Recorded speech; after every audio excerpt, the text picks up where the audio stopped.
Welcome friends. देखिए आज हम आपके लिए लेकर आए हैं टॉप 20 क्वेश्चंस।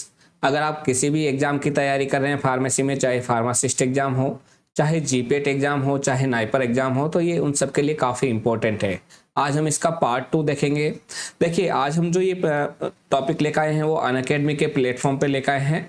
और अगर आप अनअकैडमी को ज्वाइन करना चाहते हैं तो हमारा वहाँ पे एम्स फार्मासिस्ट एग्जाम का एचईवर्स बैच चल रहा है, अभी लाइव बैच चल रहा है, उसे आप जरूर ज्वाइन करें। और उसे ज्वाइन करते समय अगर आप राम प्रकाश 10 जो आपकी यहाँ पे स्क्रीन पर लिखा हुआ आ रहा है, राम प्रकाश 10, अगर मान लो आप अनअकैडमी का कोई सा भी बैच ज्वाइन करते हैं और वहाँ पे राम प्रकाश 10 कोड डाल के इसे ज्वाइन करते हैं तो वहाँ पे 10% आपको डिस्काउंट मिलेगा। ये ध्यान रखें, अनअकैडमी में चाहे आप कोई सा भी बैच ज्वाइन करते हैं और वहाँ पे राम प्रकाश 10 कोड डालते हैं तो वहाँ पे आपको 5 to 10% डिस्काउंट मिलेगा। तो यहाँ पे आज हम लेकर आए हैं टॉप 20 क्वेश्चंस जो कि अलग अलग एग्जाम में पूछे गए हैं। साथ ही हम देखेंगे इन सभी क्वेश्चंस के एक्सप्लेनेशन और अच्छे से उसको समझेंगे। तो ये आप अगर किसी भी एग्जाम की तैयारी कर रहे हैं, चाहे भली फार्मासिस्ट एग्जाम हो, जीपेट एग्जाम हो, नाइपर एग्जाम हो, तो वहाँ पे बहुत ही काम के हैं ये टॉप क्वेश्चंस, है ना। तो शुरू करते हैं आज का पहला question. The first question is stannous fluoride is used as. जो हमने पिछला टॉप 20 क्वेश्चन लेकर आए थे उसमें हमने गोल्डन क्वेश्चन पूछा था लास्ट में, जिसका कमेंट बॉक्स में आपको कमेंट देना था, काफी लोगों का उसका आंसर आया है और वही यहाँ पे पहला क्वेश्चन है हमारा, stannous fluoride is used as. इसके चार ऑप्शन है। ऑप्शन ए है astringent, option B dental caries, option C dentifrices and option D anti dandruff agent. तो आपको बताना है कि स्टेनस फ्लोराइड का यूज कहाँ पे होता है, किस तरीके से होता है। देखिए काफी इंपॉर्टेंट क्वेश्चन है, कई बार एग्जाम में पूछा गया है। तो इसका आंसर क्या रहेगा जल्दी से कमेंट बॉक्स में लिखेगा, मैं आपको इसका आंसर बता देता हूँ, फिर देखते हैं कि किस किस का आंसर राइट है।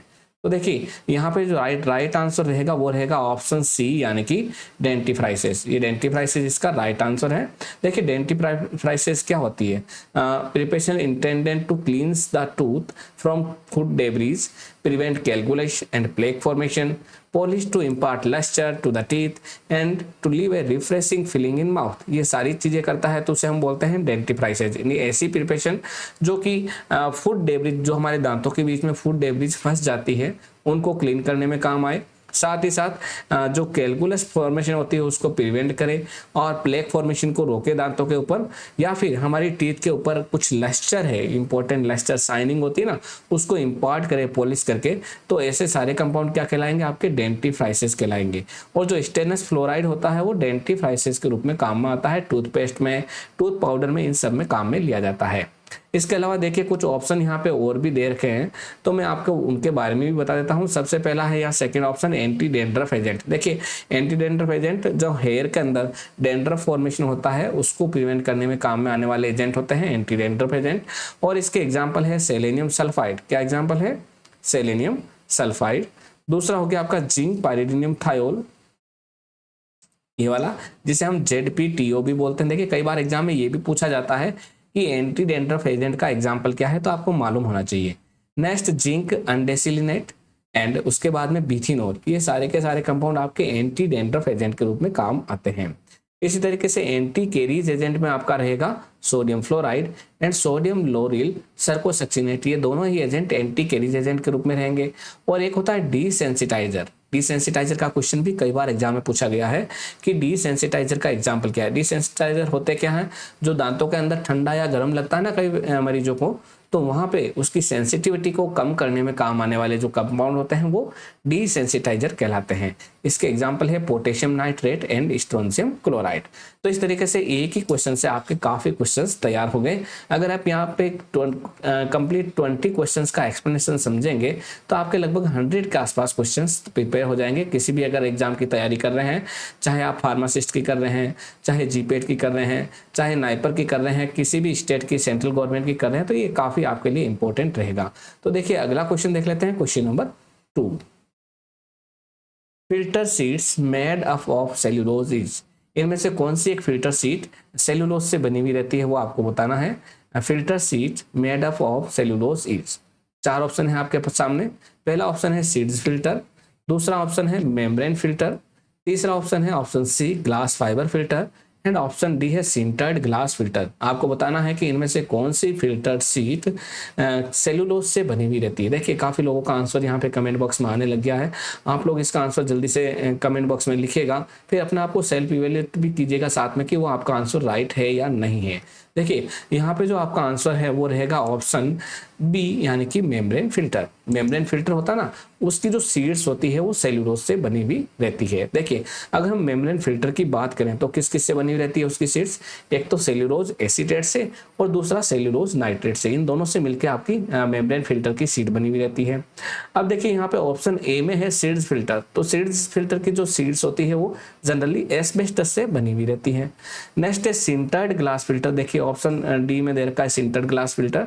इसके अंदर जो सीट होती है वो grind and fused borosilicate glass pore से बनी हुई रहती है। और जो नेक्स्ट आपका एक ऑप्शन और दे रखा है, यहाँ पे नहीं देखा, कई बार पूछा जाता है हिफा फिल्टर के बारे में भी, जिसे हम high efficiency particulate air, HEPA का फुल फॉर्म क्या है, हाई एफिशिएंसी पार्टिकुलेट एयर। ये भी सीट इसकी ग्लास फिल्टर के लिए से बनी हुई रहती है। हिप्पा फिल्टर को जनरली स्टेलाइज प्रिपरेशन करते हैं ना, वहां पे काम में लेते हैं। देखिए ये हिपा फिल्टर, ये फिल्ट्रेशन वगैरह स्टेलाइजेशन का टॉपिक हमने अनअकैडमी के प्लेटफॉर्म पर पढ़ा रखा है। अगर आप चाहते हैं कि उन सारे वीडियोस को आप देखना चाहते हैं तो अनअकैडमी के प्लेटफॉर्म पर जहाँ पे हमारी एम्स फार्मासिस्ट एग्जाम की अभी लाइव क्लासेज चल रही है, उसे जाके जरूर देखें, जिससे कि आपको काफ़ी कुछ सीखने को मिले। अगर आप किसी की भी तैयारी कर रहे हैं तो वहाँ पर वो सारी चीज़ें आपके लिए काफ़ी इंपॉर्टेंट रहेगी। अगला क्वेश्चन है question number 3, pH of lacrimal fluid. Lacrimal fluid होता है ना, जो आंखों के साथ में, आंसू के साथ में आता है लेक्रिमल फ्लूइड, उसका पीएच कितना होता है वो आपको बताना है। 4 ऑप्शन है आपके सामने। ऑप्शन ए है 6.8, ऑप्शन बी है 7.0, ऑप्शन सी है 7.4 एंड ऑप्शन डी है 8। ये आपको बताना है कि लेक्रिमल फ्लूइड के अंदर पीएच कितना रहेगा। देखिए काफ़ी लोगों का आंसर भी कमेंट बॉक्स में आने लग गया होगा मेरे को लग रहा है, और जो भी आप आंसर दे रहे हैं तो अपने साथ में लिखते जाइएगा कि कितने आंसर आपके सही हो रहे हैं। ठीक है, आप मेरे को लास्ट में बताइएगा कि टोटल कितना आंसर सही हुए हैं। ठीक है, तो यहाँ पे जो राइट आंसर रहेगा वो रहेगा आपका ऑप्शन सी, यानी कि 7.4। देखिए लेक्रिमल फ्लूइड का पीएच 7.4 रहता है। अगर हम इंपॉर्टेंट कुछ फ्लूइड्स हैं, उनकी बॉडी फ्लूइड्स हैं, उनके पीएच की बात करें तो सबसे पहला हम देखें ब्लड प्लाज्मा। देखिए टीयर, ब्लड हुआ, प्लाज्मा हुआ, टीयर हुआ या फिर लेक्रिमल फ्लूइड हुआ, इन सब का पीएच 7.35 से लेकर 7.45 के बीच में रहता है। और यहाँ पे जो एक्यूरेट आंसर है वो आपका 7.4 है। देखिए जैसे दिया हुआ है। इसके अलावा स्पाइनल फ्लूइड का जो पीएच रहता है वो 7.3 से लेकर 7.5 तक रहता है। सलाइवा का भी कई बार एग्जाम में पूछा गया है। सलाइवा का पीएच 6.5 से लेकर 7.5 की तरफ रहता है। यूरिन का पीएच 5 से लेकर 6.2 रहता है। और गैस्ट्रिक जूस का पीएच HCl के सिक्रेशन के कारण, हाइड्रोक्लोरिक एसिड के कारण 0.7 से लेकर 2 तक रहता है। तो ये कई बार एग्जाम में पूछे गए क्वेश्चन से पीएच से रिलेटेड, तो इन सब के बारे में आपको ध्यान रखना है। अगला क्वेश्चन देख लेते हैं, question number 4, which plant drug is oxytocic. इनमें से कौन सी एक प्लांट ड्रग ऑक्सीटॉक्सिक की तरह काम करती है। जल्दी से इसका आंसर बताइएगा कमेंट बॉक्स में लिखे, which plant drug is oxytocic. Option A है आपका अर्गट, ऑप्शन बी है कुर्ची, ऑप्शन सी है विंका एंड ऑप्शन डी है कोकेन। जल्दी से इसका आंसर बताइएगा, इनमें से कौन सा एक प्लांट ड्रग ऑक्सीटॉक्सिक की तरह काम करता है। देखिए आप अनअकैडमी में कोई भी प्लेटफॉर्म पर ज्वाइन करना चाहते हैं तो वहां पे रामप्रकाश 10 कोड डाल के आप उस प्लेटफॉर्म को ज्वाइन कीजिएगा। आपको 5 to 10% उसमें डिस्काउंट मिलेगा, काफ़ी बेनिफिट मिलने वाला है, तो इसे ध्यान रखिएगा। अगला क्वेश्चन देख लेते हैं, ये जो इसका आंसर देख लेते हैं। देखिए कई का कमेंट बॉक्स में इसका आंसर भी आने लग गया है। इसका आंसर रहेगा ऑप्शन ए, यानी कि अर्गट। अर्गट के अंदर जो ड्रग होती है वो ऑक्सीटॉक्सिक नेचर की होती है। देखिए ऑक्सीटॉक्सिक क्या होता है, पहले तो ये आपको मालूम होना चाहिए कि जितने भी यूटेराइन स्टिमुलेंट होते हैं, यूटेराइन स्टिमुलेंट ये आपके ऑक्सीटॉक्सिक की तरह काम करते हैं, यूटेराइन स्टिमुलेंट। अब देखिए अर्गट ऑब्टेन कहाँ से होता है ये भी आपको मालूम होना चाहिए, क्योंकि जब अर्गट से रिलेटेड क्वेश्चन आ ही गया आपके सामने तो अर्गट से रिलेटेड काफ़ी क्यूरीज हम जान लेते हैं। ठीक है ना, कि अर्गट ऑब्टेन कहाँ से होता है। It is obtain from dried sclerotium of fungus. ये कहाँ से ऑब्टेन होता है, ड्राइड स्क्लेरोसियम ऑफ फंगस से, और फंगस का नाम है क्लेविसेप्स पुरपुरिया।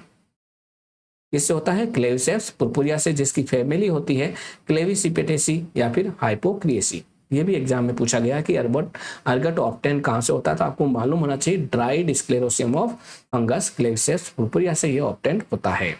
देखिए अर्गट है ना, जो राई प्लांट होता है जिसे हम बोलते हैं सिकल सेरेले राई प्लांट, उसकी ओवरी के अंदर डेवलप होता है अर्गट। और सिकल सेरेले की जो फैमिली है वो है ग्रेमिनी, और उसकी ओवरी के अंदर, उसकी प्लांट की ओवरी में अर्गट डेवलप होता है। देखिए अर्गट की अगर हम लाइफ हिस्ट्री की बात करें, लाइफ स्टेजेस की बात करें, तो उनमें 3 मेन डिस्टिंक्ट स्टेजेस रहती है लाइफ हिस्ट्री में। पहली होती है स्पेसिलिया, स्पेसिलिया स्टेज को हम हनी ड्यू स्टेज भी कहते हैं। इसके बाद में जो सेकंड स्टेज होती है उसको हम बोलते हैं स्क्लेरोसियम स्टेज, एंड थर्ड होती है एस्कोस्पोर स्टेज। देखिए ये भी पूछा गया है कई बार कि जो एस्कोस्पोर स्टेज होती है अर्गट के अंदर, उसमें कितने फिलामेंट रहते हैं, ये कई बार एग्जाम में पूछा गया है। तो ये भी आपको मालूम होना चाहिए कि जितने कितने भी एस्कस होते हैं एस्कोस्पोर में, उन सब में 8 फिलामेंटस एस्कोस्पोर रहता है। कितना रहता है? 8 फिलामेंटस एस्कोस्पोर। देखिए अर्गोमेट्रिन एंड मिथाइल अर्गोमेट्रिन की बात करें तो ये दोनों ही ऑक्सीटोसिक एजेंट है, ये दोनों ही यूटेराइन स्टिमुलेंट की तरह काम करते हैं। देखिए जो आपका पोस्टपार्टम हिमरेज है, यानी कि डिलीवरी होने के बाद जो हिमरेज है, ब्लड लॉस होता है, उसको ये ड्रग रिड्यूस करती है, उसको कम करती है। और अर्गोटामिन को अगर हम कैफीन के साथ में लें, अर्गोटामिन को अगर कैफीन के साथ में लिया जाता है तो ये माइग्रेन के ट्रीटमेंट में भी काम आती है। तो काफ़ी कुछ इससे रिलेटेड हमने यहाँ पे डिस्कस किया है क्वेश्चंस, तो आपको ये मालूम होने चाहिए, इन सब से रिलेटेड जो भी चीज़ें हैं वो आपको सभी मालूम होनी चाहिए। अब देख लेते हैं अगला क्वेश्चन, यानी question number 5। The diagnostic agent used for the determination of plasma volume is, इनमें से कौन सा एक डायग्नोस्टिक एजेंट प्लाज्मा वॉल्यूम को डिटरमाइन करने में काम आता है? देखिए वापस क्वेश्चन रिपीट कर रहा हूं मैं। The diagnostic agent used for the determination of plasma volume is, option A है Fe59, ऑप्शन बी है I131, ऑप्शन सी है CO60 एंड ऑप्शन डी है Tc99m। देखिए इनका नाम आपको मालूम होना चाहिए। Fe का मतलब फेरस यानी कि आयरन, 59 इसका आइसोटोप है। I का मतलब आयोडीन का 131 आइसोटोप, CO का मतलब कोबाल्ट का 60 नंबर आइसोटोप, एंड TC का मतलब टेक्नीशियम का 99 नंबर M आइसोटोप। तो आपको जल्दी से बताना है कि इनमें से कौन सा आइसोटोप डायग्नोस्टिक एजेंट के रूप में काम आता है for determination of plasma volume. देखिए काफी लोगों का आंसर आना भी शुरू हो गया है। जो भी आपका आंसर आ रहा है अगर वो राइट है तो उसे जरूर नोट डाउन कर लीजिएगा और लास्ट में बताइएगा कि आपके टोटल कितने क्वेश्चंस राइट हुए हैं। देखिए इसका जो आंसर रहेगा वो रहेगा ऑप्शन बी, यानी कि आयोडीन 131। देखिए इसका एक्यूरेट आंसर तो रहता है एज पर चॉइस, तो यहाँ पे आयोडीन 131 है। बाकी अगर हम देखें कि कौन सा डायग्नोस्टिक एजेंट में प्लाज्मा वॉल्यूम होता है तो एक्चुअल आंसर रहता है आपका बेस्ट आयोडीन 125, जो कि यहाँ पे ऑप्शन में नहीं दे रखा है, इसलिए हम आयोडीन को ही यहाँ पे मानेंगे। ठीक है, अब देखिए सबसे पहले हम देख लेते हैं कुछ रेडियो एक्टिव मटेरियल और उनके यूजेज के बारे में। ये क्वेश्चन आपका आया हुआ है ड्रग DSSB एग्जाम के अंदर, जो दिल्ली के अंदर हुआ था उसके अंदर ये क्वेश्चन आया हुआ है। नहीं sorry, Himachal Pradesh pharmacist exam में ये क्वेश्चन आया हुआ है। हिमाचल प्रदेश फार्मासिस्ट एग्जाम में यही चारों ऑप्शन थे और वहां पे जो बेस्ट चॉइस थी आयोडीन 131, इसी को आंसर एज्यूम किया गया है। तो मैंने यहाँ पे आपको भी आंसर बताया है। ठीक है, देखिए रेडियो एक्टिव मटेरियल की बात करें तो आयोडीनेटेड सीरम एल्बुमिन जो I125 है वो आपका प्लाज्मा वॉल्यूम को डिटरमाइन करने में या फिर टोटल ब्लड वॉल्यूम को डिटरमाइन करने में काम आता है। इसी तरीके से हम क्रोमियम की बात करें, क्रोमेटेड सीरम एल्बुमिन CR51, ये भी आपका प्लाज्मा वॉल्यूम डिटर्मिनेशन में काम आता है और प्लासेंटल लोकेलाइजेशन में काम आता है कि प्लासेंटा की लोकेलिटी कैसी है प्रेग्नेंट वुमेन के अंदर, वो भी ये क्रोमेटेड सीरम एल्बुमिन बताता है एल्बुमिन। इसके अलावा नेक्स्ट रेडियो एक्टिव मटेरियल है I131, ये आपका जनरली थायराइड स्कैनिंग में या फिर थायराइड अपटेक होता है, स्टडी ऑफ थायराइड अपटेक, वहाँ पे काम में आता है। Thyroid scanning and study of thyroid Uptake. देखिए जो मोस्ट एक्यूरेट आंसर रहेगा ना वहाँ पे वो यही रहेगा, आयोडीन 131 क्या रहेगा, थायराइड स्कैनिंग का मेन क्या है, थायराइड स्कैनिंग का काम और थायराइड अपटेक की स्टडी का काम। जो यहाँ पे अगर आंसर ऑप्शन में आयोडीन 125 होता तो वो सबसे बेस्ट आंसर रहता है ना, iodine 125 is best answer.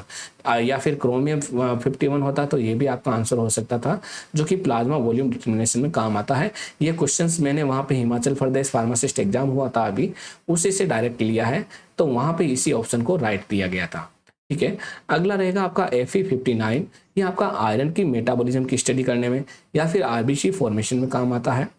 Cobalt 60 की बात करें तो it is used for treatment of advance stage of cancer, जितने कितने भी एडवांस स्टेज होती है कैंसर की, जैसे कि सर्वाइकल कैंसर, ठीक है ना, सर्विक्स में इन्वॉल्व होने वाला, vaginal cancer, uterus cancer, bladder cancer, mouth cancer, tongue cancer, lips cancer, उन सब के ट्रीटमेंट में कोबाल्ट 60 काम में आता है, ठीक है। और इसके बाद में आता है सोडियम परटेक्टेट, परटेक्नेट, टेक्नीशियम का है ये, परटेक्नेट, सोडियम परटेक्नेट, जो कि ब्रेन स्कैनिंग में या फिर थायराइड फंक्शन टेस्ट में काम आता है। एंड टेक्नीशियम सल्फाइड, जिसमें TC99M है, यह आपका लीवर एंड स्प्लीन स्कैन में काम आता है। तो इससे देखिए काफ़ी कुछ क्वेश्चंस आपके सॉल्व हुए होंगे। अगर फ्यूचर में इस तरीके से कोई से भी रिलेटेड क्वेश्चन आ जाए तो सारे के सारे क्वेश्चन आप, मेरे को लग रहा है, राइट करोगे इस वीडियो को देखने के बाद। तो चलिए अगला क्वेश्चन देख लेते हैं, question number 6। Nifedipine is a derivative of, इनमें से निफेडिपिन किसका डेरिवेटिव है वो आपको बताना है। 4 ऑप्शन है आपके सामने। ऑप्शन ए है क्यूनोलिन, ऑप्शन बी है एराइल पाइपेरिडीन, ऑप्शन सी है आइसोक्यूनोलिन एंड ऑप्शन डी है पिरिडीन। आपको जल्दी से इसका आंसर बताना है कि निफेडिपिन इनमें से किसका डेरिवेटिव है, क्यूनोलिन का, या फिर एराइल पाइपेरिडीन का, या फिर आइसोक्यूनोलिन का, या फिर पाइरिडीन का। देखिए आपका जो आंसर है कमेंट बॉक्स में मेरे को लग रहा है आना शुरू हो गया होगा। इसका जो राइट आंसर रहेगा वो रहेगा ऑप्शन डी, यानी कि पिरिडीन। क्या रहेगा? Pyridine derivative. देखिए कैसे कैसे होता है। सबसे पहले तो हम देखते हैं कैल्शियम चैनल ब्लॉकर की बात। देखिए निफेडिपिन एक प्रकार का कैल्शियम चैनल ब्लॉकर है, जो कि टी टाइप या फिर एल टाइप कैल्शियम चैनल को ब्लॉक करने में काम आते हैं ये सारे के सारे कैल्शियम चैनल ब्लॉकर। और यहाँ पे हम बात करें अगर एल टाइप कैल्शियम चैनल को ब्लॉक करने वाले एजेंट के बारे में, तो इसमें जो रहेंगे वो रहेंगे एक तो बेंजोथायाजिपिन। कौन सा रहेगा? बेंजोथायाजिपिन। बेंजोथायाजिपिन का जो एग्जाम्पल है वो है डिलिटियाजेम। बी का क्या है? बी।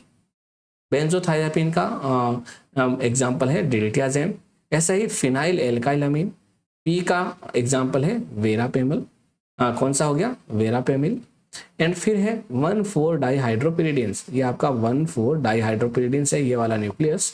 और इसका एग्जाम्पल रहता है निफेडिपिन, फेलोडिपिन, एम्लोडिपिन। ये जितने कितने भी डिपिन है, जितने कितने भी डिपिन है, ये सारे के सारे पेरिडीन्स डेरिवेटिव है। क्या है? पेरिडीन्स डेरिवेटिव। देखिए तो यहाँ पे आपका आंसर ऑप्शन डी, यानी कि पाइरिडीन रहने वाला है। देखिए यहाँ पे कुछ और रिंग्स भी दे रखी है। क्यूनोलिन, क्यूनोलिन कैसा होता है मैं आपको बता देता हूँ।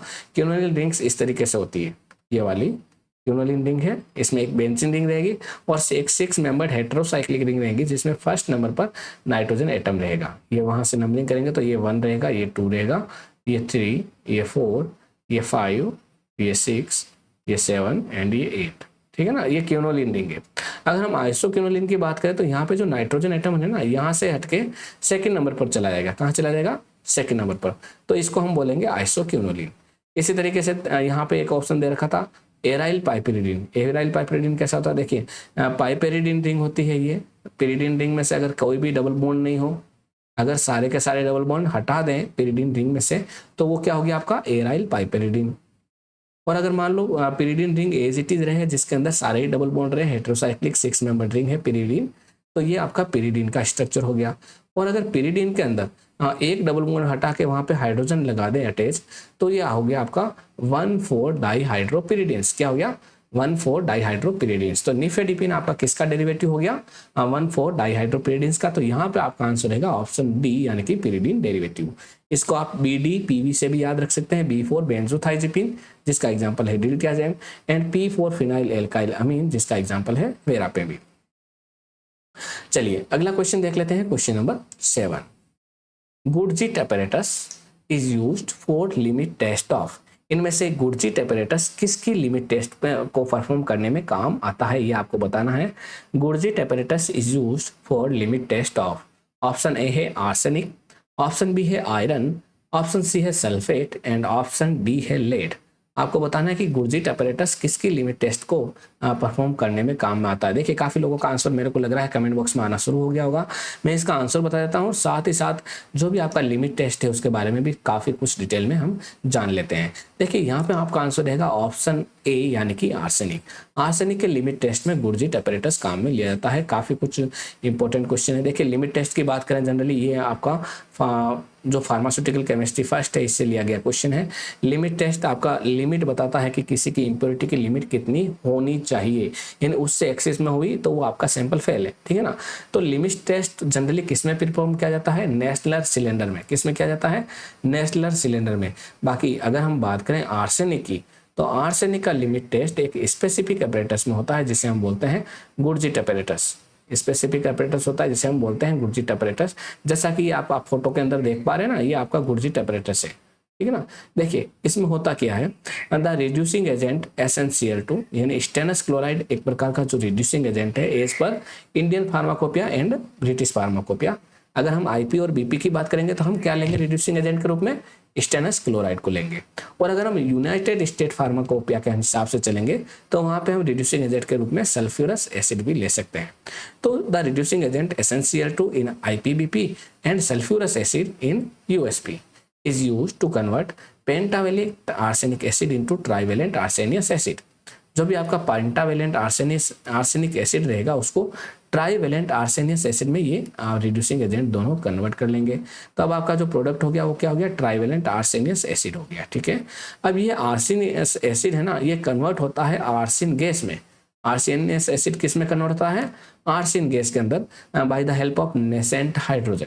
जो भी आपकी नेसेंट हाइड्रोजन है उसके द्वारा ये वापस किस में कन्वर्ट होता है, आर्सिन गैस में। और ये नेसेंट हाइड्रोजन बनाई किससे जाती है, it is produced by granulated zinc plus HCl। यानी यहाँ पे हम ग्रेनुलेटेड जिंक और HCl दोनों ही डालेंगे इसके अंदर यहाँ पे। तो ये आपकी नेसेंट हाइड्रोजन बनेगी और नेसेंट हाइड्रोजन क्या करेगी, आर्सेनियस एसिड को आर्सिन गैस में बदल देगी। तो ये आर्सिन गैस फिर क्या होगी, इस होल के थ्रू पास आउट होके लेड एसीटेट वूल के थ्रू पास आउट होके मर्क्यूरस क्लोराइड पेपर के पास जाएगी। यहाँ पे मर्क्यूरस क्लोराइड का पेपर लगा हुआ देखिए, यहाँ पे लेड एसीटेट की वूल लगी हुई है और ये होल है जिसके थ्रू ये गैस पास आउट होती है। तो ये आर्सिन गैस भी बन गई। अब ये arsine gas carried through tube and react with mercury chloride paper. ये आपकी मर्क्यूरी क्लोराइड पेपर के साथ में रिएक्ट करेगी, इस वाले पेपर के साथ में ये रिएक्ट करेगी और वहां पे क्या बना लेगी, येलो या फिर ब्राउन स्टेन। अगर मान लो किसी कंपाउंड में येलो और ब्राउन स्टेन बन गया है, अब हम क्या करेंगे, कंपेयर करेंगे जो भी आपका स्टैंडर्ड है जिसके अंदर येलो या ब्राउन स्टेन बना है और जो सैंपल है उसके अंदर येलो या ब्राउन स्टेन बना है, उन दोनों के बीच में हम क्या करेंगे, कंपैरिजन। आपके सैंपल के अंदर जो स्टेन है अगर वो डार्क है तो इसका मतलब उसके अंदर आर्सिन ज़्यादा है, आर्सेनिक की इम्प्योरिटी ज़्यादा है और वो लिमिट टेस्ट को फेल कर गया है। और अगर मान लो उस सैंपल के अंदर जो स्टेन है आपका प्रोड्यूस हो रहा मर्क्यूरी क्लोराइड पेपर पे, अगर वो लाइट है तो इसका मतलब वो क्या है, वो सैंपल है ना, वो टेस्ट से लाइट है, इसका मतलब आपका सैंपल क्लियर हो गया, उसमें लिमिट उससे कम है, आर्सेनिक की जो लिमिट दे रखी इम्प्योरिटी उससे कम है। अगला क्वेश्चन देख लेते हैं, क्वेश्चन नंबर 8।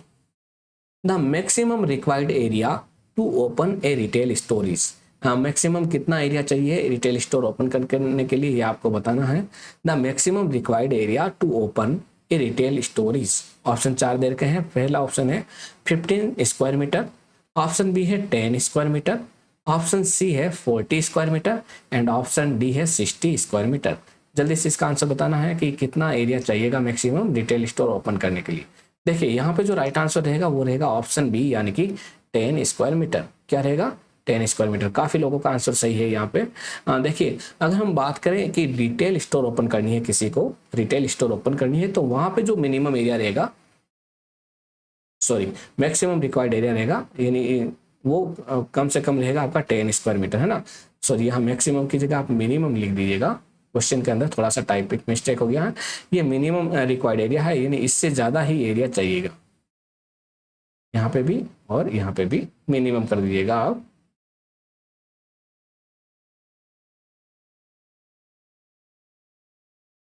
तो जो मिनिमम एरिया रहेगा वो कितना रहेगा, 10 स्क्वायर मीटर। यानी मान लो किसी व्यक्ति को रिटेल ड्रग स्टोर खोलना है तो वहाँ पे उसको 10 स्क्वायर मीटर एरिया चाहिए, या फिर उसको होलसेल भी खोलना है, यानी होलसेल स्टोर भी खोलना है तो वहाँ पे भी 10 मीटर स्क्वायर चाहिए। देखिए इधर कोई भी खोले, चाहे वो रिटेल खोले या फिर चाहे वो होलसेल खोले, तो उन दोनों के लिए इंडिविजुअली 10 स्क्वायर मीटर होना ही चाहिए। The minimum area required to open a retail और wholesale drug store is 10 metre square, जिसे अगर हम फिट में नापे तो ये रहेगा 108 फीट स्क्वायर, ठीक है ना। अगर मान लो कोई व्यक्ति चाहता है कि मैं एक ही दुकान के अंदर रिटेल भी ओपन कर लूँ और होलसेल भी ओपन कर लूँ, तो वहां पे उसका जो एरिया रहेगा वो रहेगा 15 मीटर स्क्वायर।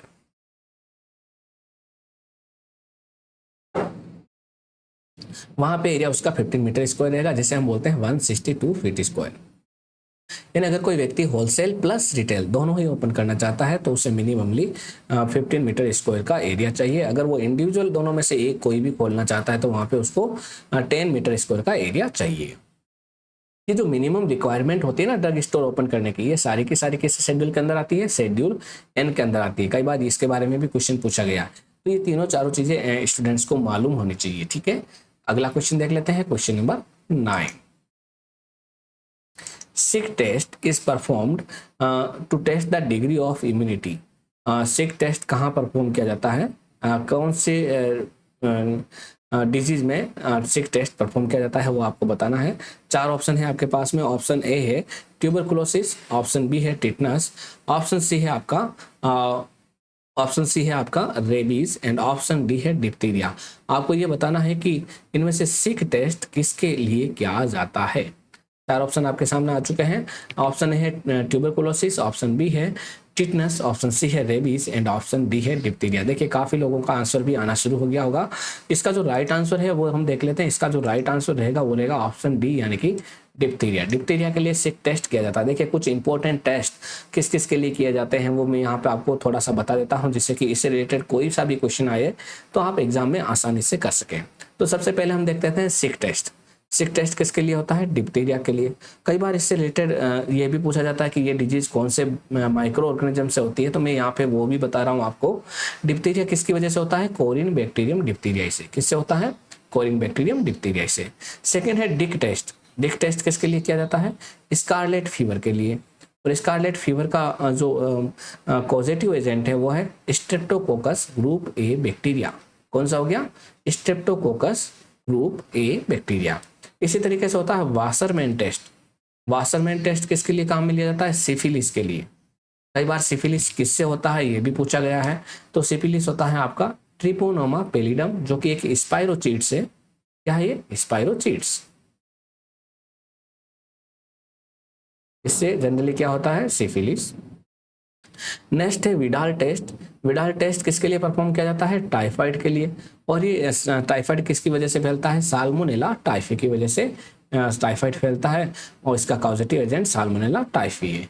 इसके अलावा एलिजा टेस्ट, क्या हो गया? एलिजा टेस्ट और वेस्टर्न ब्लॉट टेस्ट, ये दोनों ही किए जाते हैं। और ये आपके किसके लिए किया जाता है? एड्स के लिए। एड्स का फुल फॉर्म है एक्वायर्ड इम्यूनो डेफिशिएंसी सिंड्रोम। उसके लिए किया जाएगा कौन सा? ELISA test and western blot test. Next है मेंटॉक्स टेस्ट। मोन्टेक्स टेस्ट किया जाता है आपका ट्यूबरकुलोसिस के लिए, टीबी के लिए। और इसका जो पॉजिटिव एजेंट है मोन्टेक्स का, ट्यूबरकुलोसिस का सॉरी, वो है माइकोबैक्टीरियम ट्यूबरकुलोसिस। और माइकोबैक्टीरियम क्या है? एक प्रकार का एसिड फास्ट बैक्टीरिया। क्या है? Acid fast bacteria. देखिए माइकोबैक्टीरियम से और दूसरी कौन सी डिजीज होती है? माइकोबैक्टीरियम से होती है माइकोबैक्टीरियम लेप्रियाई, यानी लेप्रोसी डिजीज भी आपकी माइकोबैक्टीरिया से होती है। बाकी इसकी जो स्पीसीज है वो है लेप्रियाई, ठीक है ना। माइकोबैक्टीरियम लेप्रियाई तो है आपकी लेप्रोसी के लिए, ये है लेप्रोसी के लिए। और ट्यूबरकुलोसिस है आपकी टीबी के लिए। तो माइकोबैक्टीरियम ट्यूबरकुलोसिस हो गया ट्यूबरकुलोसिस का पॉजिटिव एजेंट, और माइकोबैक्टीरियम लेप्री हो गया आपका लेप्रोसी का पॉजिटिव एजेंट। अगला क्वेश्चन देख लेते हैं, question number 10। The sulphonamide used in burn therapies. इनमें से कौन सा एक सल्फोनामाइड बर्न थेरेपी में काम में आता है? काफी अच्छा क्वेश्चन है, आपको इसका आंसर बताना है। इनमें से कौन सा एक सल्फोनामाइड बर्न थेरेपी में काम में आता है? देखिए 4 ऑप्शन आपके सामने है। ऑप्शन ए है सल्फाडाइजिन, ऑप्शन बी है सल्फाडॉक्सिन, ऑप्शन सी है सल्फासीटामाइड एंड ऑप्शन डी है सल्फापिरिडिन। जल्दी से इसका आंसर बताइएगा। इनमें से कौन सा एक सल्फोनामाइड बर्न थेरेपी में काम में आता है? सल्फाडाइजिन, सल्फाडॉक्सिन, सल्फासीटामाइड या फिर सल्फापिरिडिन। देखिए काफी लोगों का आंसर सही आ रहा है। इसका जो राइट आंसर होगा ना वो क्या होगा वो देख लेते हैं। इसका जो राइट आंसर होगा वो होगा आपका ऑप्शन ए, यानी कि सल्फाडाइजिन।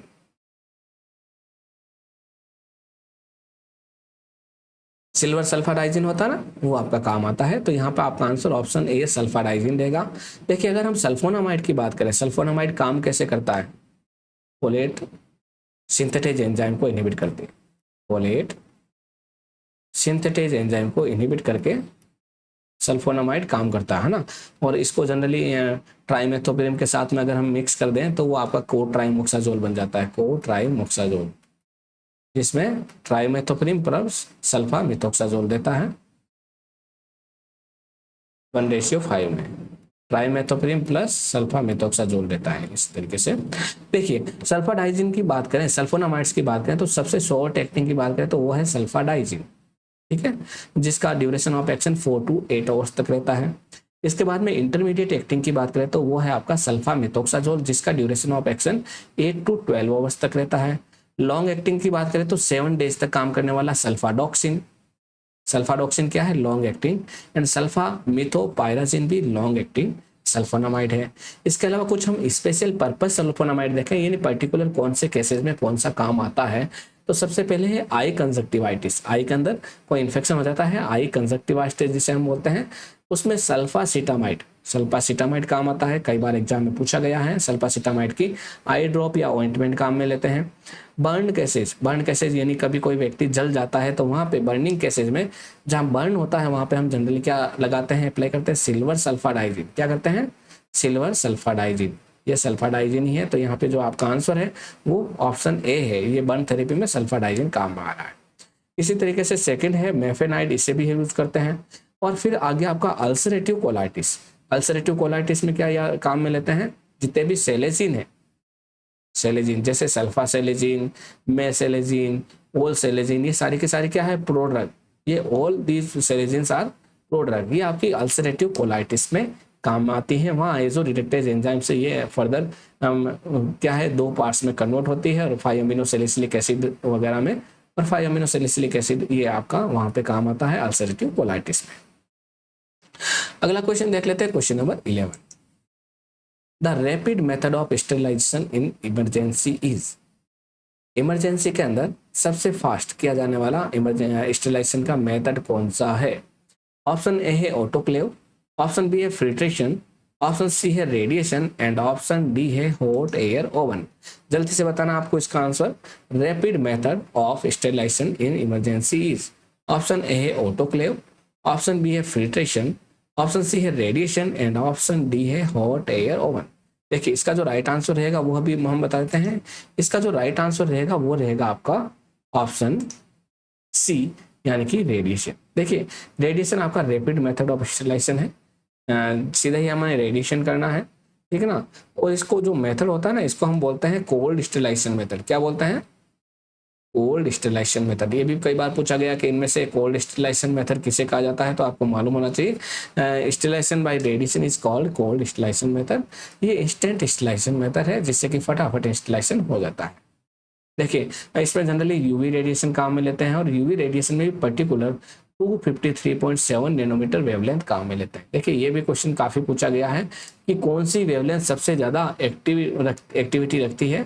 ये वाली जो वेवलेंथ होती है ना यूवी रेडिएशन की, कौन सी, 253.7 नैनोमीटर, ये हाईएस्ट एक्टिविटी रखती है, ग्रेटेस्ट एक्टिविटी रखती है in destroying micro organism. Micro organism को डिस्ट्रॉय करने के लिए सबसे ज्यादा एक्टिविटी भी इसी के अंदर रहती है ना। तो इसीलिए ये वाला है ना वेवलेंथ काम में लिया जाता है 253.7 नैनोमीटर। अब यहाँ पे देखें कि कितनी डोज में ये दी जाती है, तो ये 2.5 mRADs के रूप में जनरली पेशेंट को दी जाती है। अगला क्वेश्चन देख लेते हैं, question number 12। Example of certified red colour is, इनमें से कौन सा एक सर्टिफाइड रेड कलर का एग्जाम्पल है। जल्दी से इसका आंसर बताना आपको। ऑप्शन ए है कैरेमल, ऑप्शन बी है टार्टाराजिन, ऑप्शन सी है अमेरेंथ, एंड ऑप्शन डी है सनसेट येलो। जल्दी से इसका आंसर बताना है कि इनमें से कौन सा आपका एग्जाम्पल है सर्टिफाइड रेड कलर का। 4 ऑप्शन आ चुके हैं, कैरामल, टेट्राजिन, टार्टेराजिन, अमेरेंथ एंड सनसेट येलो। देखिए काफी लोगों का आंसर ये भी सही है। देखिए इसका जो राइट आंसर रहेगा वो रहेगा ऑप्शन सी, यानी कि अमेरेंथ। अमेरेंथ आपका सर्टिफाइड रेड कलर शो करता है।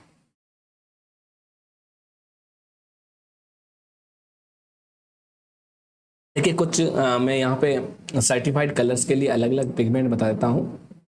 एमेरेंथ पिगमेंट से क्या आता है, रेड कलर। क्या आता है, रेड कलर। अगर हम कैरामेल यूज करेंगे तो वहां पे हम ब्राउन कलर प्रिपेयर कर सकते हैं, चारकोल बर्निंग के द्वारा कैरामेल प्रोड्यूस करेंगे चारकोल बर्निंग के द्वारा और उससे ब्राउन कलर ऑब्टेन कर लेंगे।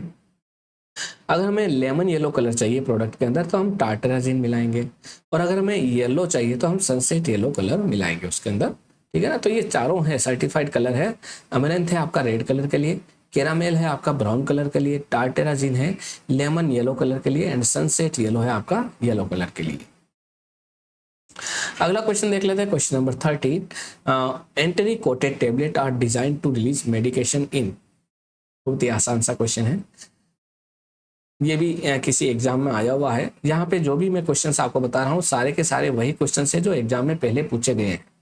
Entry coated tablet are design to release medication in. Enteric coated tablet कहाँ पे मेडिकेशन को रिलीज करते हैं, स्टोमक, माउथ, स्मॉल इंटेस्टाइन या इसोफेगस। देखिए काफी एजी है, सबने इसका आंसर राइट दिया है, वेरी गुड। इसका जो आंसर रहेगा वो रहेगा स्मॉल इंटेस्टाइन। देखिए यहाँ पे ये क्वेश्चंस करना इंपॉर्टेंट नहीं है कि आपने इसका आंसर कर दिया, इसके साथ साथ में कौन से क्वेश्चन पूछे जाते हैं वो भी आपको मालूम होने चाहिए। देखिए कोटिंग अगर हम लें कि कौन से कोटिंग सब्सटेंस होते हैं जो कि एंटरी कोटिंग करने में काम में आते हैं, तो आपको मालूम होना चाहिए सेलुलोज, एसीटेट, थैलेट। जितने भी थैलेट होते हैं, जितने भी थैलेट होते हैं वो सारे के सारे एंटरी कोटिंग में काम आते हैं अधिकतर, है ना। तो सेलुलोज, एसीटेट, थैलेट जिसे हम बोलते हैं CAP, थैलेट से आपको लर्न रहेगा ये। देखिए सेलुलोज, एसीटेट, थैलेट अबो pH 6 पर डिजोल्व होता है, ये हाइग्रोस्कोपिक नेचर का होता है।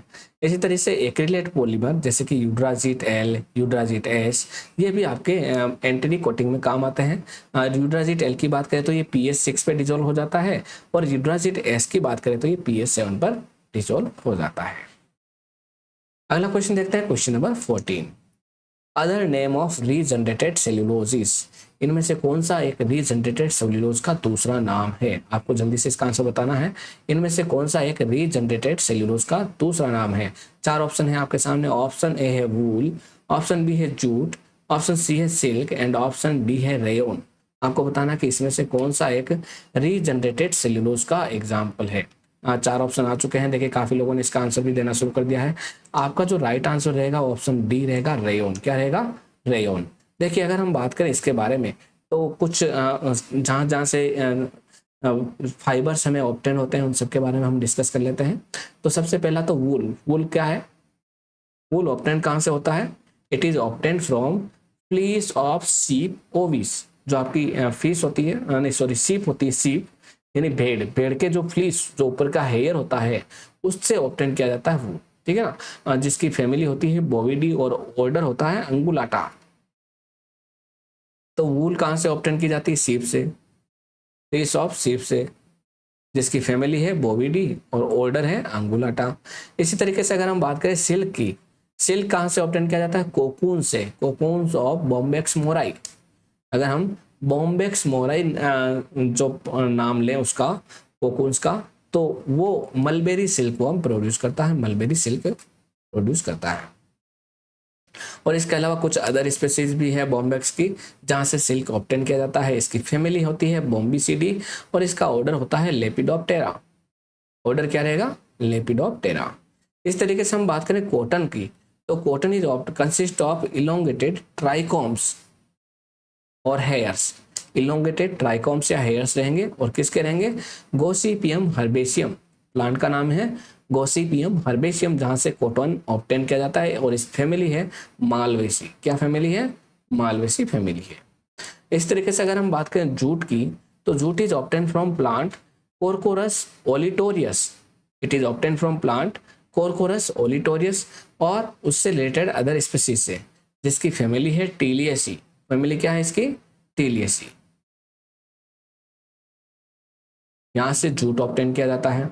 और अगर हम बात करें रेयोन की, तो rayon is regenerated cellulose fibre, जो कि वुड से मेड किया जाता है, या फिर कोई उससे रिलेटेड कोई एग्रीकल्चर प्रोडक्ट है वहां से ये ऑब्टेन किया जाता है रेयोन। तो ये काफी कुछ फाइबर्स थे जो अलग अलग सोर्स से ऑब्टेन किया जाते थे, और उन सोर्स का नाम भी कई बार एग्जाम में पूछा गया, तो ये सब मालूम होना चाहिए आपको।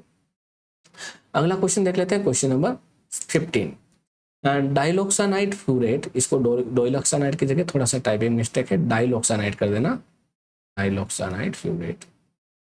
डाइलोक्सानाइड furoate is the drug used as, diloxanide furoate इनमें से कौन सी कैटेगरी की ड्रग है, ये आपको बताना है।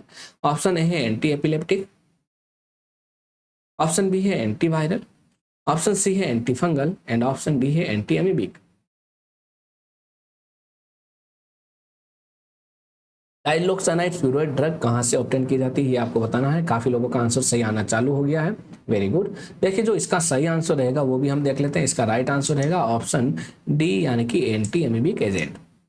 Diloxanide furoate anti amoebic agent की तरह काम आती है। देखिए अमीबियासिस होता किससे है, एंटी एमीबिक की बात हो रही है, तो सबसे पहले देख लेते हैं अमीबियासिस डिजीज, जिसे हम अमीबिया पेचिस भी कहते हैं हिंदी में। वो होता किससे है, एंट अमीबा हिस्टोलाइटिका, या फिर कई जगह लिखा होगा ई हिस्टोलाइटिका, तो वो भी सही है, ई फॉर एंट अमीबा हो गया। Entamoeba histolytica is causative organism for amoebiasis. और अमीबियासिस की ड्रग देखें तो दो तीन तरीके की ड्रग है। पहली तो होगी आपकी एक्स्ट्रा इंटेस्टाइनल, यानी अमीबियासिस अगर आपका टिश्यूज के अंदर इन्वेड कर गया है, इंटेस्टाइन में नहीं रहा है, अब टिश्यू के अंदर इन्वेड कर गया है, तो वहाँ टिश्यू के अंदर अमीबी को खत्म करने वाली ड्रग्स टिश्यू अमीबिसाइड्स कहलाएगी या फिर एक्स्ट्रा इंटेस्टाइनल कहलाएगी। इसके एग्जांपल है क्लोरोक्विन। सेकेंड है आपका ल्यूमिनल अमीबिसाइड्स। ल्यूमिनल अमीबिसाइड का मतलब जो इंटेस्टाइन की ल्यूमेन है वहाँ पे अगर अमीबा का इन्फेक्शन है तो उसे हम बोल देंगे, उसको क्लियर करने वाली जो ड्रग्स होगी उसको हम बोलेंगे ल्यूमिनल अमीबिसाइड्स, जिसके एग्जांपल है पेरोमोमाइसिन, डाइलोक्सानाइड फ्यूरेट। तो डाइलोक्सानाइड फ्यूरेट आपकी ल्यूमिनल अमीबिसाइड ड्रग है। अगर हम बात करें both intestinal and extra intestinal दोनों जगह काम आने वाली ड्रग के बारे में, तो उसके एग्जांपल है नाइट्रोइमिडाजोल्स। जितने भी नाइट्रोइमिडाजोल्स है जैसे कि मेट्रोनिडाजोल, सेक्निडाजोल, इसके अलावा इमेटिन्स एंड डीहाइड्रोइमेटिन्स, ये सारी की सारी ड्रग अमीबा को इंटेस्टाइन से या फिर एक्स्ट्रा इंटेस्टाइनल यानी कि टिश्यू अमीबिसाइड्स की तरह दोनों ही तरह वो काम करके उसको किल करती है। देखिए अब बात कर रहे हैं डाइलोक्सानाइड फ्यूरेट की, तो it is drug of choice for asymptomatic intestinal amoebiasis. जो भी आपका असिम्प्टोमेटिक इंटेस्टाइनल अमीबियासिस होता है उसके लिए जो ड्रग ऑफ चॉइस होती है वो है diloxanide furoate, and it is used with tissue amoebicide for extra intestinal infection. अगर एक्स्ट्रा इंटेस्टाइनल इन्फेक्शन है तो वहां पे टिश्यू अमीबिसाइड के साथ में इसे काम में लिया जाता है। अगला क्वेश्चन देख लेते हैं, question number 60। Chlorpropamide is used to treat, अरे बहुत ही अच्छा क्वेश्चन है, बहुत इजी क्वेश्चन है, जल्दी से इसका आंसर बता दीजिएगा। क्लोरप्रोपामाइड कहाँ पे काम में आता है? ऑप्शन ए है डायबिटीज, ऑप्शन बी है एपिलेप्सी, ऑप्शन सी है डिप्रेशन एंड ऑप्शन डी है कैंसर। क्लोरप्रोपामाइड इनमें से कहाँ पर काम आता है? Diabetes, epilepsy, depression and cancer. देखिए काफी लोगों का आंसर सही आ गया है, वेरी गुड। यहाँ पे जो राइट आंसर रहेगा वो रहेगा ऑप्शन ए, यानी कि डायबिटीज। देखिए जब क्लोरप्रोपामाइड की बात आ गई है, ये एक प्रकार का ओरल हाइपोग्लाइसेमिक एजेंट है, ओरल हाइपोग्लाइसेमिक एजेंट। तो जब इसकी बात आ गई है तो मैं इसके बारे में आपको थोड़ा सा और डिटेल में बता देता हूँ कि क्लोरप्रोपामाइड या फिर टोल ब्यूटामाइड की बात करें तो ये दोनों ही आपके first generation sulphonyl urea derivative है। क्या है? First generation sulphonyl urea derivative, and these are insulin secretion enhancer.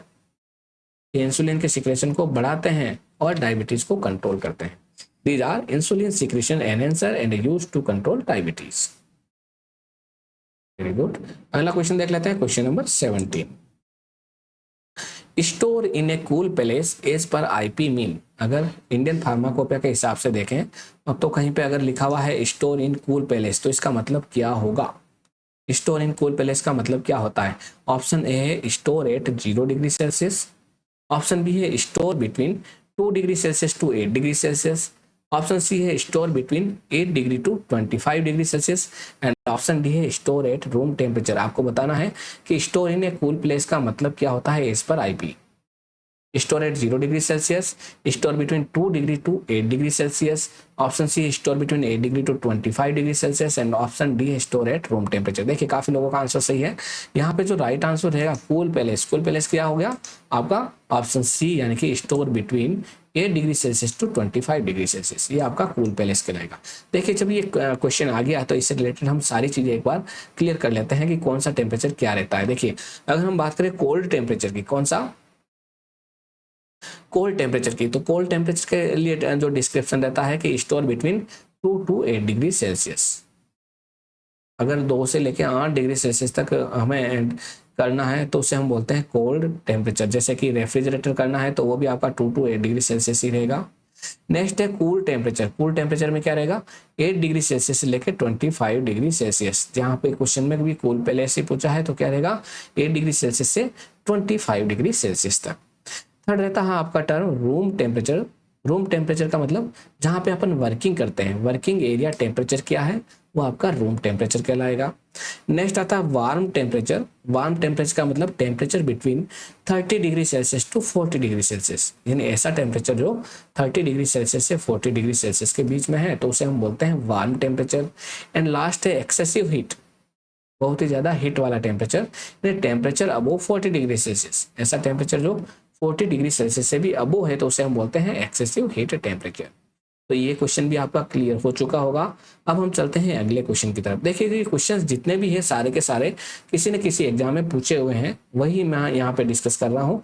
और साथ ही साथ इसके जो जितने भी एक्सप्लेनेशन है उनसे रिलेटेड भी काफ़ी क्वेश्चंस एग्जाम में बनते हैं, तो उनको भी आप अच्छे से देखिएगा, ठीक है। तो अगला क्वेश्चन देख लेते हैं अब।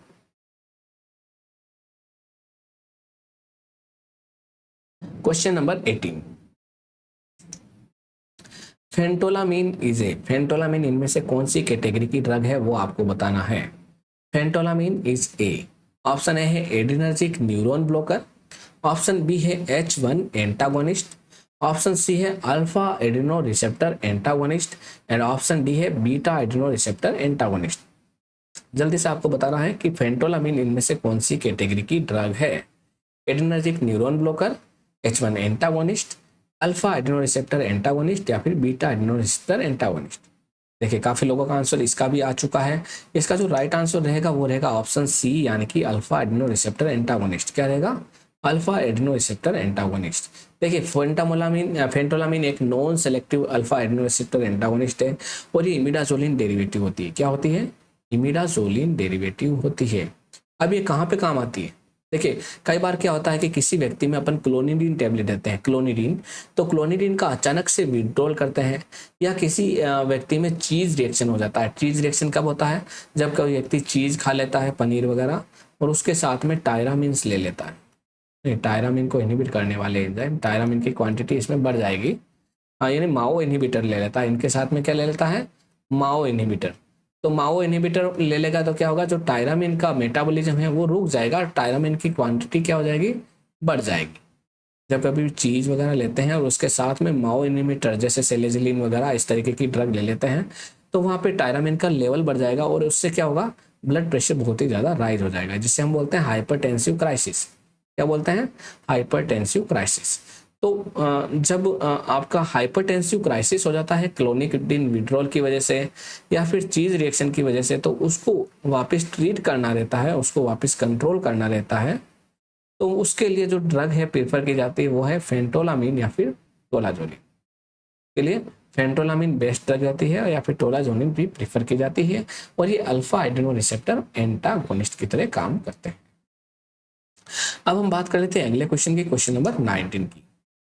क्रीम्स आर, इनमें से क्रीम्स क्या है, बहुत ही आसान सा क्वेश्चन है, जल्दी से बताइएगा।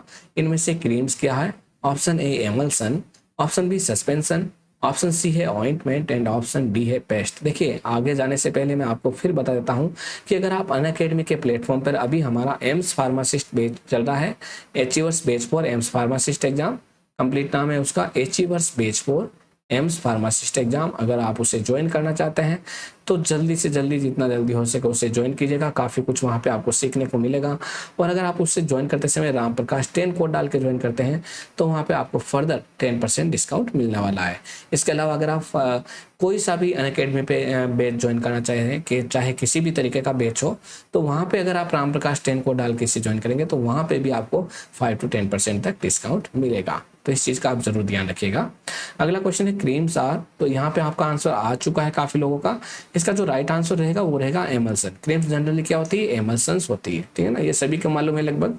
क्रीम्स आर सेमी सॉलिड और विस्कस एमल्सन डोजेज फॉर्म। ये सेमी सॉलिड या फिर विस्कस एमल्सन डोजेज फॉर्म होती है जो कि एक्सटर्नली बॉडी के ऊपर यूज की जाती है, एक्सटर्नली अप्लाई की जाती है। अब देखिए क्रीम्स की टाइप्स की बात करूं तो क्रीम जनरली 2 टाइप्स की है। कौन कौन सी?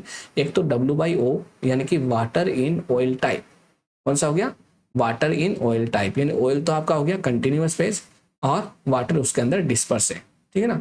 तो इसका एग्जांपल है कोल्ड क्रीम। कई बार एग्जाम में पूछा गया कि कोल्ड क्रीम किस तरीके की क्रीम है, तो आपको मालूम होना चाहिए water in oil type cream है कोल्ड क्रीम। इसके बाद में सेकंड है O/W टाइप, जिसका एग्जांपल है वेनिशिंग क्रीम। वेनिशिंग क्रीम आपकी O/W है, in oil in water type है, और कोल्ड क्रीम आपकी वाटर इन ऑयल है यानी W/O टाइप है। इसका आप ध्यान रखें। देखिए W/O टाइप की क्रीम होगी, W/O टाइप की क्रीम होगी तो उसमें क्या होगा, उसमें जो क्रीमिंग होगी वो डाउनवर्ड डायरेक्शन में रहेगी, ये आपको ध्यान रखना है। और अगर O/W एमल्सन की बात करें, O/W एमल्सन की बात करें तो वहां पे जो क्रीमिंग होगी वो अपवर्ड डायरेक्शन में होगी। देखिए इसको कैसे लर्न कर सकते हैं, इसको आप मिल्क से लर्न कर सकते हैं। मिल्क होता है ना, मिल्क दूध, दूध क्या होता है? O/W एमल्सन होता है, ऑयल इन वाटर टाइप का एमल्सन होता है। और जब O/W एमल्सन को यानी मिल्क को आप गर्म करके रख देते हो तो कई बार क्या होता है, धीरे धीरे उसके ऊपर की तरफ पपड़ी आ जाती है, यानी वहां पे क्रीम का फॉर्मेशन होता है, क्रीम की लेयर ऊपर की तरफ आ जाती है। तो उससे यहाँ पर याद रख सकते हैं कि O/W टाइप में हमेशा अपवर्ड क्रीमिंग होगी। कैसे होगी? अपवर्ड। ये भी क्वेश्चन कई बार एग्जाम में पूछा गया है। तो O/W एमल्सन में अपवर्ड क्रीमिंग हो जाती है, होती है, और W/O को आप उसका रिवर्स कर दो यानी कि डाउनवर्ड क्रीमिंग रहेगी। अगला क्वेश्चन देख लेते हैं, क्वेश्चन नंबर 20 और आज का इस सेशन का last question. Bougies are inserted in. इसके बाद में मैं आपको एक गोल्डन क्वेश्चन पूछूंगा तो उसका आंसर भी आप कमेंट बॉक्स में जरूर देके जाइएगा, है ना। ध्यान रखिएगा, लास्ट तक बने रहिएगा। Bougies are inserted in, bougies इनमें से कहां पर इंसर्ट की जाती है वो आपको बताना है। ऑप्शन ए है रेक्टल, ऑप्शन बी है नेजल, ऑप्शन सी है वेजाइना एंड ऑप्शन डी है आई। इनमें से कहां पर बोगीज को इंसर्ट किया जाता है? 4 ऑप्शन आपके सामने आगे हैं, rectum, nasal, vagina and I. देखिए यहाँ पे जो आपका आंसर रहने वाला है वो है आपका ऑप्शन सी यानी कि वेजाइना। देखिए अगर हम इसके बारे में बात करें तो जो भी सपोजिटरीज की बात करें तो वो सॉलिड या स्टीफन सेमी सॉलिड डोजेज फॉर्म होती है और वो बॉडी ओरिफिस या फिर बॉडी कैविटी के अंदर इंसर्ट की जाती है, जहां पर वो जाके मेल्ट हो जाती है, फिर सॉफ्ट हो जाती है, और जो भी आप उसके अंदर मेडिकामेंट है वो डिजोल्व हो जाती है और वहां पे अपना लोकल या फिर सिस्टमिक इफेक्ट करती है। इस तरीके से ये सपोजिटरीज वर्क करती है। अगर हम सपोजिटरीज के टाइप देखें अलग अलग, तो अलग अलग टाइप्स के क्या हो गए, एक तो आपका हो गया रेक्टल। तो रेक्टल में जो काम आती है उसको हम सपोजिटरी ही बोलते हैं, रेक्टल में जो काम आती है उसको सपोजिटरी बोलते हैं। जो यूरिथ्रा में काम आती है, यूरिथ्रल बोगीज होती है। इसके अलावा नेजल बोगीज होती है। अच्छा, यहाँ पे जो आपका आंसर रहेगा ऑप्शन बी रहेगा, बोगीज यहाँ पे बी कर दीजिएगा, नेजल रहेगा, यहाँ पे टाइपिंग मिस्टेक है। वेजाइना के अंदर रहेगी ना, वो रहेगी आपकी पेस्ट्रीज। क्या रहेगी? पेस्ट्रीज। वेजाइना में पेस्ट्रीज रहेगी, ठीक है। और इसके बाद में ईयर कोन रहेगा। ये भी आपके सपोजिटरी के ही टाइप हैं सारे के सारे, rectum, nasal, vagina and I, ठीक है ना। वहां पे ये इंसर्ट करके काम में ली जाती है। यहाँ पे आपका आंसर देगा ऑप्शन बी यानी नेजल रूट। तो इस तरीके से हमारे 20 क्वेश्चंस कंप्लीट हो चुके हैं और इसके बाद में आज का जो गोल्डन क्वेश्चन है जिसका आंसर आपको कमेंट बॉक्स में लिख के देना है, और वो है Jesuit bark is the synonym of. इनमें से जेसुट स्पार्क किसका सिनोनिम है वो आपको कमेंट बॉक्स में लिख के बताना है। इन 4 ऑप्शन है यहाँ पे। ऑप्शन ए है सिनामोन, ऑप्शन बी है कुर्ची, ऑप्शन सी है सिनकोना एंड ऑप्शन डी है अश्वगंधा। इसके अलावा आपको इसके बारे में कुछ एक्सप्लेनेशन भी मालूम हो तो वो भी आपको डिस्कस करते हुए बताना है। जिसका सबसे बेस्ट एक्सप्लेनेशन रहेगा, जिसका एकदम राइट आंसर रहेगा, उसको मैं सबसे टॉप पर पिन करने वाला हूँ। उस कमेंट को सबसे टॉप पर वो कमेंट पिन अप रहेगा, तो उस कमेंट को आप जरूर अच्छे से लिखें और बताएं कि जेसुट स्पार्क किसका सिनोनिम है। अब अगर आप लोग अनअकैडमी के प्लेटफॉर्म को ज्वाइन करना चाहते हैं तो वहाँ पे राम प्रकाश 10 को डाल के उस पेज को जरूर ज्वाइन करें। कोई भी बैच ज्वाइन करना चाहते हैं तो अभी हमारा वहाँ पे एम्स फार्मासिस्ट एग्जाम का अचीवर्स बैच चल रहा है, आप उसे ज्वाइन कर सकते हैं। उसमें काफ़ी क्लासेज हमने कर ली हैं, उसके वीडियोज़ को आप रिकॉर्डेड वीडियो में भी देख सकते हैं जब तक आपका बैच ज्वाइन हो, साथ ही साथ उसकी PDF को भी आप डाउनलोड कर सकते हैं। तो आपको वहाँ पे काफ़ी कुछ सीखने को मिलेगा। तो इस तरीके से आप ज़रूर ज्वाइन करें उस बैच को, और फिर से आपको नई वीडियो में एक बार फिर मिलते हैं। तब तक के लिए best of luck for exam and thanks.